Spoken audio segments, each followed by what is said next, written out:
Dr. Ramaprasad. Dr. Ramaprasad teaches, presents, and practices Ayurveda internationally for over 25 years.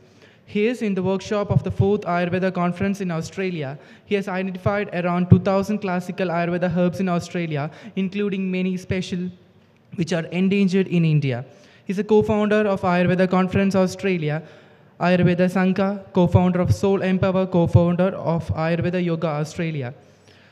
He did his bachelor in Ayurveda medicine as a Gurukula system of medicine in Bharatiya University, Tamil Nadu, had graduated in hypnotherapy and mind-body medicine. Currently, he is practicing at Sydney and Melbourne Ayurveda centers, has done many national and international presentations, has published many books like Five Tibetans, Salute to the Sun, and many articles. Currently, he is working on a number of projects internationally, including an Ayurveda dictionary and interactive online health training software, The Story of Ayurveda, exhibition material, and Ayurveda Eco Health Farm in Australia. I request Dr. Ramaprasad, sir, to brief the session. Namaste. How are you doing? Tired? Are you here? How many of you are here? Some people are still, yeah. Fantastic, fantastic. Thank you, thank you. I need to say, I need to thank these two groups of healers here. The Khmer medicine, right? How do you say your medicine? Khmer medicine. Khmer medicine. And the Sri Lankan medicine. Did you feel any difference with these two presentations compared to other normal Ayurveda presentations or medical presentations? Did you feel anything different? Yes or no? No? Yes? Yes? Nothing. Okay. What I felt was this. They took me to my own medicine, Ayurvedic medicine, to the roots of it. 100 years back, 70 years back, Ayurvedic medicine was like this. Do you remember Charaka or Vagbhata saying, a true healer or doctor or practitioner uses their,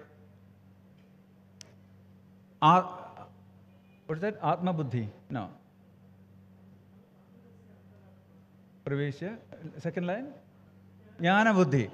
A true doctor or practitioner or healer uses their Jnana Buddhi, Pradipam, the light of his Jnana Buddhi wisdom that's sharpened by training. Using that, the healer enters Adarasya Antaratmanam, enters the inner soul of the patient. That's how a true doctor or healer heals, treats, helps the patient. And in the last 50 years, what we saw was Ayurvedic practice became so cold and dry and started imitating allopathic medicine. Tablets, TDS, this tablet, whatever that is, just it became a prescription. And you can see how the Khmer medicine and Sri Lankan medicine touches all aspects of the person, because you're not just your body. You become your body when you're dead. Then you're called the body, not Thomas anymore, not Narayanan anymore, not Srimati anymore. You become a body. It's the whole person, the soul, emotions, feeling, mind, and body. And just in the last 40 minutes, they explained how to heal the soul, heal the person, the true meaning of holistic medicine. It's not just by prescribing panchakarma. It's not just by prescribing a bunch of products from a pharmacy. Did you feel the difference? No? Yeah, I know why. I was thinking of using your creative imagination instead of slides for a difference. It's not, I love slides and I use a lot of computers. Then I realized, I just remembered what happened to us. A few years back, we must have read the same thing. They did a study on human creativity. When you're born, you're 100% creative. You know that?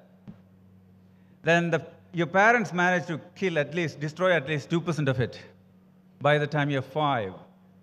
So when you go to school, you're 98% creative.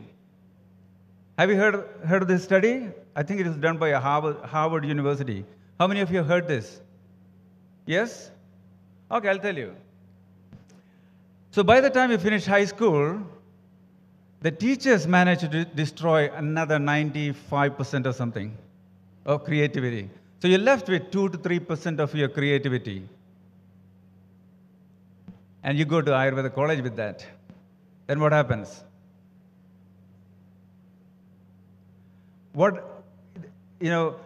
There's something called internship. You all go through that. Some of you are already going through that, right?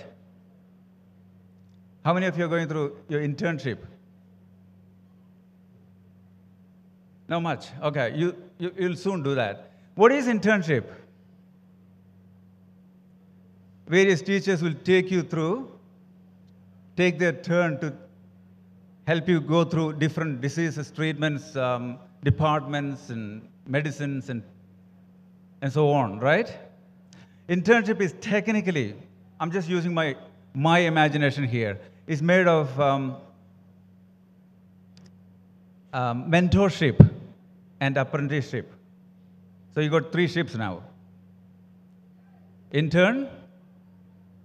Come on, people, help me. Are you still alive? Make some noise. Internship? Then what else?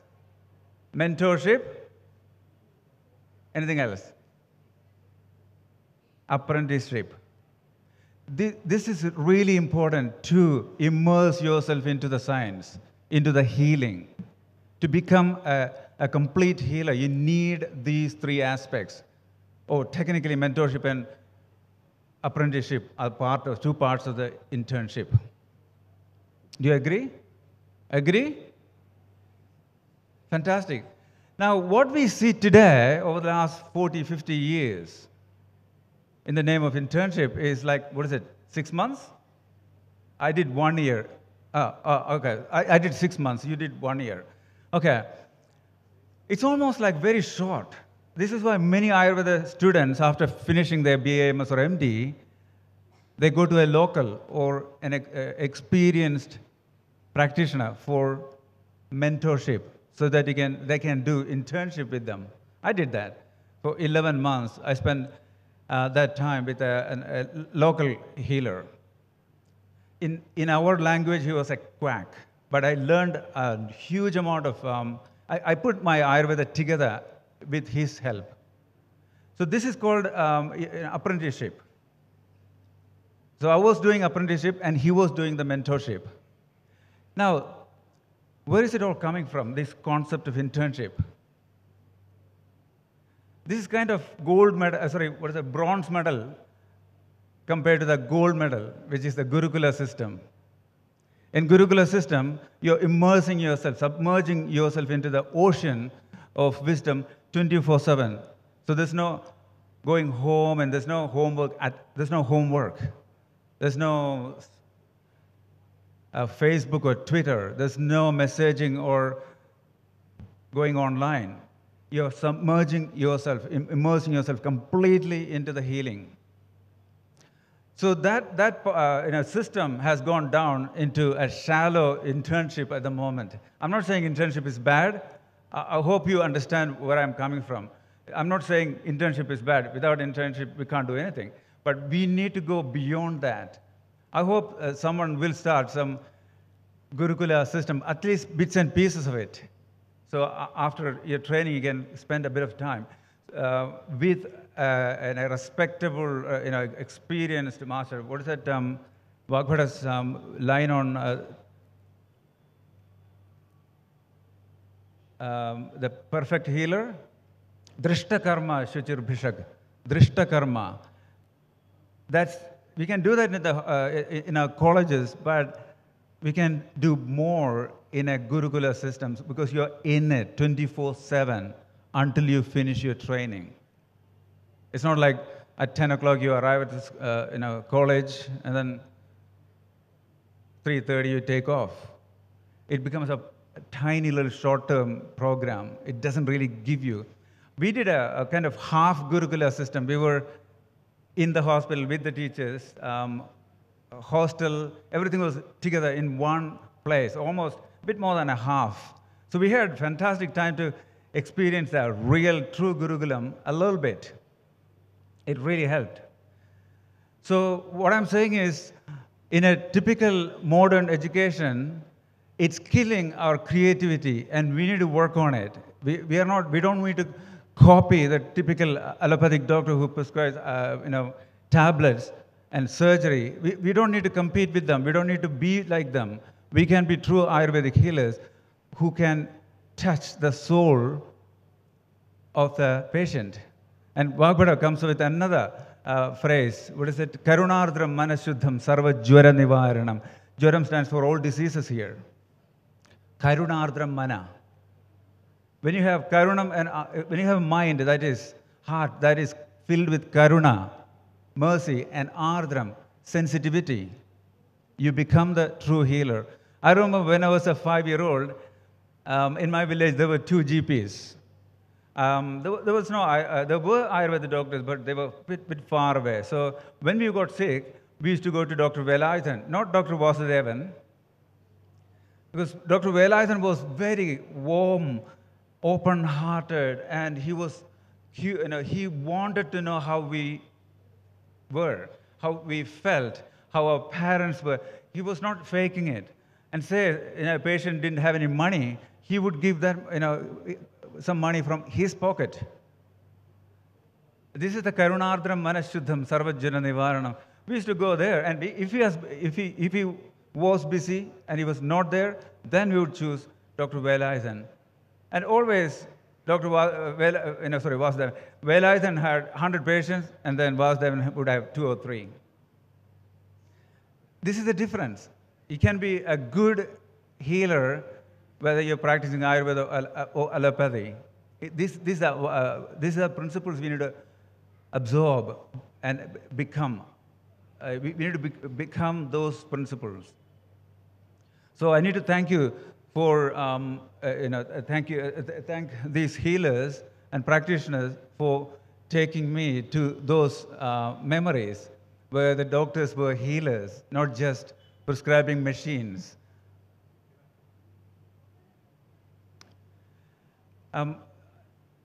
I'll share some experience I have in Australia with Aboriginal healers. I'll make it really simple and short. When I met a first Aboriginal healer in Australia, this is almost 20 years back. And when I said I'm from India and an Ayurveda doctor, he said, "Oh, we came to Australia 60,000 years back from India on a bird." And I'm thinking, on a bird?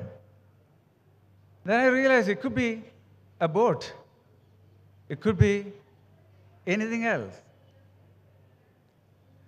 And when I went through some of their practices and approaches, this is like pure Ayurveda. All natural, that's all. Australia was previously 274 countries. Just like India, 274 countries. Each country had its own language, customs, philosophy, worship, rituals, everything. And no country invaded the other country. They respected the border. But they traded really well. This country was good with certain grains, the other country with certain pulses. They would trade it. But one country won't learn the language of the other country because they wanted to keep it unique. They wanted to keep it pure. And they had, Ayurveda talks about being, living in the nature. This is the whole idea behind Dinacharya, Rutucharya, Rogacharya, and other charyas. We are plugging ourselves into the power source. That's the whole idea behind charyas. When we are tired, the moment you get good sleep, good breakfast, good lunch, go for a walk, and you slowly start getting better. You're simply plugging yourself into the power source of the daily routine, through the daily routine into the day, the power of day. power of seasons. So follow the seasonal routines, you get empowered.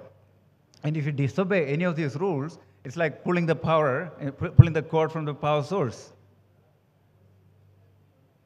Have you tried that? When you talk on the phone while the cord is connected to the power source, as you walk and it pulls out and it stops charging. A vacuum cleaner is a good example. When you vacuum clean while it's on the plug turn on, and what happens is as you pull it out, it stops. So daily routine and all the routines are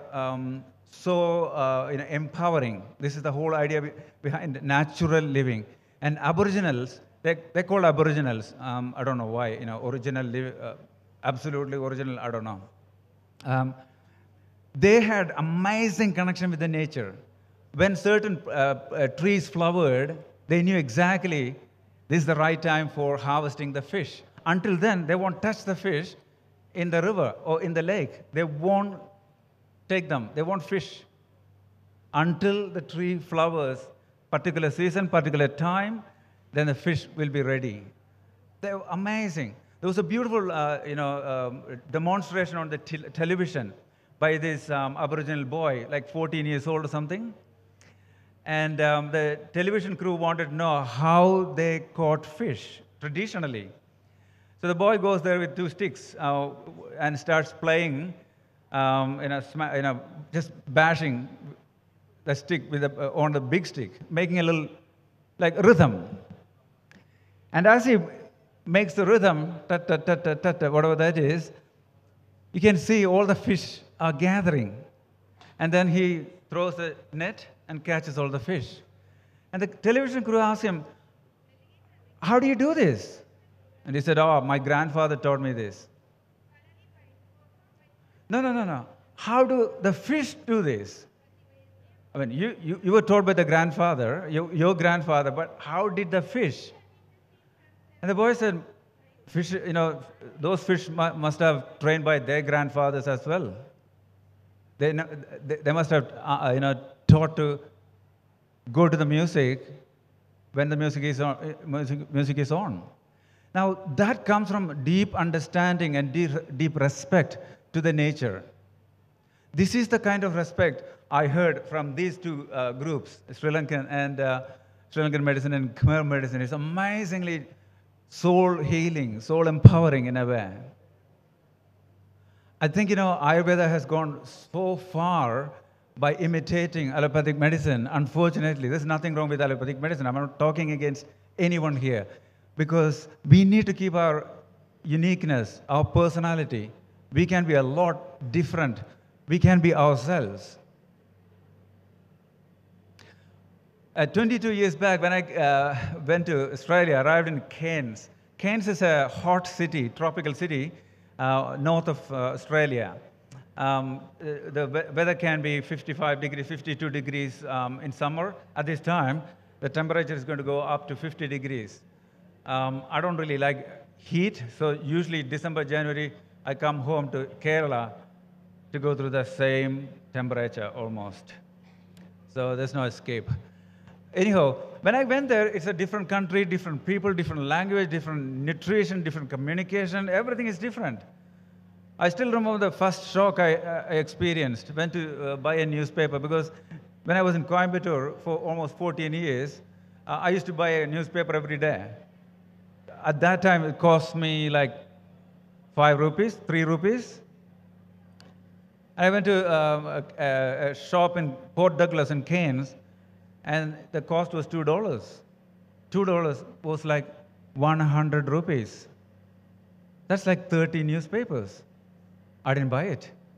I walked home. It took 3 months to adapt to the new environment. Anyhow, what I'm saying is, it's a shock. When you move to another country or another state, another community, it's a shock. Anyhow, the biggest surprise, pleasant shock came when I was walking around in the botanical garden. There was a herb that I was very familiar with. Long pepper, pipali. I couldn't believe it. I couldn't believe an Ayurveda herb was growing in Australia. So I went to the library, and there was a book of Australian plants. 67,000 plants are listed there. And I went through the whole book several times, and I started seeing, Ayurvedic herbs everywhere. So I called FRLST and got a list of almost 8,000 Ayurvedic plants, 8,200 or something, and started comparing. And guess what? I found 1,700 and something 72 Ayurvedic herbs growing in Australia, native to Australia. So if India runs out of herbs, call me. Do you have my number? Just Google Ramaprasad Ayurveda. I'll come up. So call me. I'll send medicines to you, herbs to you from Australia, because you're running out of medicines here. So you need to learn to use herbs intelligently, smartly. And if you don't, within another 10 years, you will buy herbs from me. But there's another option as well. You can come to Australia. Outside India, Australia is the easiest place to practice Ayurveda. There's no restriction. There are general rules and regulations, but you can practice as an Ayurveda practitioner, Ayurveda doctor. So there's a huge potential. All over the world, Ayurveda has got huge potential. We need to do one thing. We need to develop ourselves. Because Ayurveda is not just like any other medicine. It's about self-evolution, self-transformation, self-growth. You're discovering yourself through learning Ayurveda. It's not just a stupid medicine. It's not just a stupid clinical practice. It's way more than that. And when you do that, what happens is wherever you go, you have a clientele. You have thousands of people waiting for you. It's fantastic. So that's my limited experience with Ayurvedic medicine in Australia. Australia has a fantastic supply of traditional Ayurvedic medicines that are prepared in India, exported to Melbourne and Sydney. So we have a lot of medicines. Not everything that you use here, but most of them. A range of cortical Ayurvedic style products and Ayurvedic pharmacy products, they're all there. So practice is easy in there, but there's a huge potential hiding in Australia, which is these 1,700 or 2,000, almost 2,000 plants. The book I used, Australian Plants book I used was created in '87. So the updated version is not yet out. So I would say at least there'll be 2,500 or more Ayurveda herbs native to Australia. So that's what I have to say. Once again, I'm thanking the Sri Lankan and Angkor Wat practitioners. And if you have any questions, you can ask me. Thank you. Thank you.